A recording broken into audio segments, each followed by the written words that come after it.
Shalom, shalom. First and foremost, I'd like to give all praises, glory, and honor to Yahweh, Ba'ashem Yahabushai, Ba'ashem Kakadash. Give honors to the apostles and elders of Great Millstone for teaching us His truth. Salutations to the sincere Akim and Aqua that may listen. May the blessing of election be over your house. My name is our brother Okwai. I'm back in here with another quick and edifying Yahweh Ratasan edifying lesson. And for today's lesson is going to be just a quick couple precepts, and the title is the importance of the name of the Lord. Right, so there is some other camps that like to proclaim the fact that the name of the Lord is not important, or people normally say, for example, you can call upon either it's Jesus, or you can call him Yoplait or yogurt or something like that. There's some camps that have said that. I don't remember which one. And if they're saying, all sorts of folly, essentially, right? So, and, in regards to this word, I know the word Jesus actually appears in the Bible, but, if you do the research, and understand that, the letter J wasn't invented till the 1500s, precisely 1524, right? And it was invented by a Renaissance poet named Gian Trissino. That's G-I-A-N, and then Trissino, Tressino, right? So, and it didn't even appear into the Bible approximately almost 100 years later on, until it was actually published. So even if it was invented in the 1524, it didn't appear in the Bibles until like about 1634, if I'm not mistaken, right? So, then it's impossible for, the Lord's name to be Jesus, right? There's no J's in the Hebrew. It's a letter that was invented, it's almost 500 years old, right? There was no J's before that, right? So, so now that I've cleared that out of the way, actually, what I want to do is to get the word name and the etymology. And I looked it up earlier, and I thought it was fairly interesting. So I actually wanted to share this as well, what it means. Okay, so this is name in the etymology online. And it reads, word by which a person or thing is denoted. It says name, it says reputation, right? So name, it says a famous person, a man of distinction, one's reputation, that which is commonly said of a person, right? Well known, in behalf of, authority of. Let's see. Day sacred to the saint whose name a person bears, a person who seeks to impress others by mentioning well-known persons in a familiar way, essential thing or quality. And one thing that really stuck out, I thought, was the word reputation, right? So, there's a chapter as a matter of fact, let me get a precept before I ramble on too much, right? I don't want to make this lesson too long. Okay, it says Proverbs chapter 18, verse 10, and it reads, "In the name of the Lord, Yahweh Ba'ashem Yahabushai, is a strong tower. The righteous runneth into it, and it's safe," right? So that is the benefits of knowing the name of the Lord, as well as the importance of the name of the Lord, right? For other, Israelite camps that teach that it's not important, that's completely, it's completely off, because, if you take something as simple as your own name, a person's name is very, very personal, and you wouldn't call another name by a person who that's not assigned, right? So if someone has a particular name, like say, for example, that person's name is Frederick, and you're calling them Sally, that person is not going to answer, because why? Because their name is not Sally. It's very, very simple. Even with our names, and even, with the Most High's name as well as His Son, right? So that's the importance of the name. But going back to the precept that I wanted to bring out is the fact that, the name of the Lord is really a strong tower, right? So, it's the name that we call upon, when we pray, even when we're in time of distress, and things like that, and even times to come, of course, that, that names are going to be very, very important, right? Let's get Psalms. Oh, my earlier point, right? So the point I wanted to make earlier was the fact that during the time, it was, I believe it was Joshua, when they were scoping out the land, the harlot Rahab had known about the name, because they known about the children of Israel, because they knew about what the Yahweh Bashem Al Shai had done for the children of Israel when they were escaping from Egypt, right? How they, dried up the Red Sea, as a matter of fact, let me just clarify what I said quickly. Okay, this is Joshua chapter 2, verse 10, and it reads, We've heard how the Lord Yahweh Bashem Yahushai dried up the water of the Red Sea for you when ye came out of Egypt, and what ye did to the two kings of the Amorites that were on the other side, Jordan, Sihon, and Og, whom he utterly destroyed, right? And one of the reasons I wanted to bring this out, because, when the Most High did that for the children of Israel when they were escaping from Egypt, the fact that it came with a reputation, right? And there were people, the surrounding nations were in fear, right? Because, that there's power behind that name. Going back to the first precept I brought out was the fact that the name of the Lord, Yahweh Bashem Shai, is a strong tower, right? So, when camps say that the name is not important at all, that's clearly and utterly not true, right? So, let's continue in Psalms.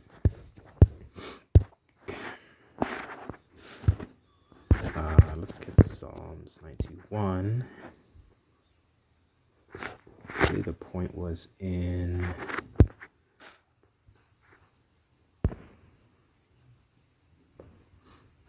Okay, this is Psalms chapter 91, verse 12, and it reads, They shall bear thee up in their hands, lest thou dash thy foot against a stone. Thou shalt tread upon the lion and adder, the young lion and the dragon shall thou trample under feet, because he hath set his love upon me, right? So love is, in First John, I think First John chapter 5, it says, if you love me, you keep my commandments, right? So, which, means that all love is also an action, right? So, but that's another lesson for another time. I'll read verse 14 again, and it reads, because he hath set his love upon me, therefore I will deliver him. I will set him on high, because he hath known my name. He shall call upon me, I will answer him. I will be with him in trouble. I will deliver him and honor him, right? So that's why, this also goes to show that the Lord's name is very, very important, because if you call upon, when you're in distress, right? The children of Israel called upon the Most High Yahweh Bashem Al Shai when they were, being tormented by the Midianites during a time of Judges, right? To rescue them from that situation, right? Because they were completely going off, and the Midianites, they were plaguing them, because the children of Israel, the Israelites, were completely, they were doing what they were not supposed to do, right? But the point is that they had a name they had to call upon somebody, in their moments of distress, right? And this is going to be very important in these times, and even in times to come, right? Because Yahweh Ratasa, that the Lord would protect us during these times when we call upon him, right? I'll read verse 15 again, and it reads, He shall call upon me, I will answer him. He will be with I will be with him in trouble. I will deliver him and honor him. With long life will I satisfy him and show him my salvation. Oh boy, and that is merciful, right? You want the Lord to have mercy when he brings judgment upon that one, great, right? Let's get I just want to get a quick account in First Samuel.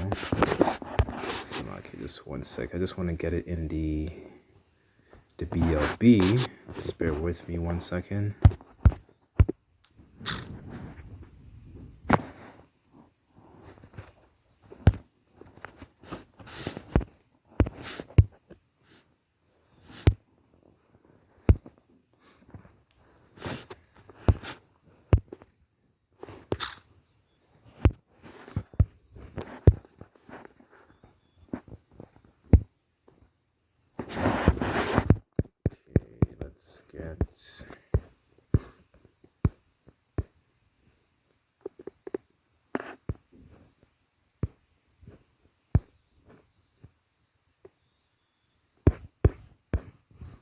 Okay, so here, okay, let's start at verse 40. Okay, this is First Samuel chapter 17, verse 40, and it reads, I'm reading it in NLT, and I want to just jump around, but the point I believe is in the end of the chapter. So just bear with me on this. Okay, so this is going into David, fighting against Goliath, right, the Philistine, and just to set up, set up the context of what's going on, right? So this is, so it says in the NLT, he picked up 5 smooth stones from a stream and put them to a shepherd's bag, and then armed only with his shepherd's staff and sling, he started across the valley to fight the Philistine, right? So this is David is referring to here. And this is before, he gained that reputation, and he gained that notoriety, and he was kind of like on the come up essentially, right? So at the time Saul was still the king, right? So it reads, Goliath walked out toward David with his shield bearer ahead of him, sneering in contempt at this ruddy-faced boy. And it says, am I a dog? He roared at David, that you come at me with a stick. And he cursed David by the names of his gods, right? So, the Philistines were, they believed in their own gods, right?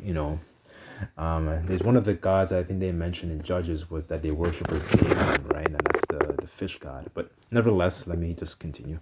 So it reads, verse 44, and it reads, come over here, and I'll give your flesh to the birds and the wild animals, Goliath yelled. So, Goliath is trash talking David. David says, reply to the Philistine, you come at me with a sword, spear, and javelin, but I come to you in the name of the Lord Yahweh Bashim Hawashai of heaven's armies and power of the armies of Israel, whom you have defied. Today the Lord will conquer you, and I will kill you and cut off your head, and then I will give your dead bodies to your men, to the birds and to the wild animals, and the whole world will know that there is a power in Israel, right? And verse 47, it reads, and everyone assembled here will know that the Lord Yahweh Bashim Yahushai rescues his people, but not with a sword or spear. This is the Lord's battle, and he will give you to us. Right? So the spirit that David was coming in is the spirit of Yahweh Bashim Yahushai, right? That was his in Psalms, I think that was his shield and his fortress and his buckler, right? That was his armor that he goes. That was his spirit. was coming in, right? As Goliath moved closer to attack, David quickly ran out to meet him, reaching into his shepherd's bag and taking a stone and hurled it with his sling and hit the Philistine in the forehead. And the stone sank in, and Goliath stumbled and fell to the ground, right? So, right then and there, that was the end of Goliath, and he eventually ends up losing his head, right?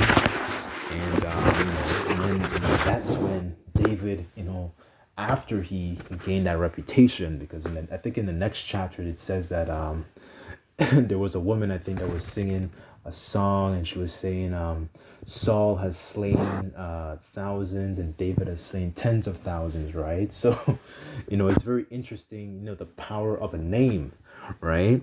And the power of a name that David came in was Yahweh Bashim Shai, right? And there's oomph, there is fortitude, there's strength in that name, right? It's not just it's not, in Jesus Christ, right? There is no strength in that name, right?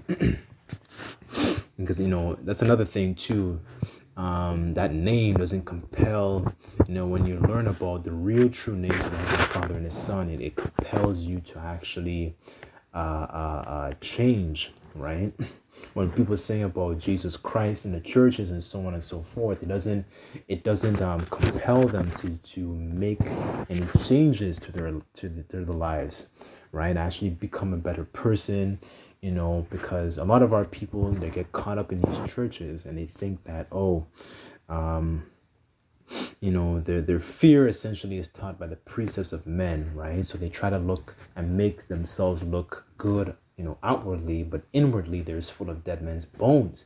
That's why Yahushua cursed out the scribes and the Pharisees, right? Because they were looking good on the outside, not on the inside, right? So, but with the spirit and power of Yahushua, it forces us, to actually make those changes on the inside, right? So we don't just look like the part, we actually act to the part, essentially, right?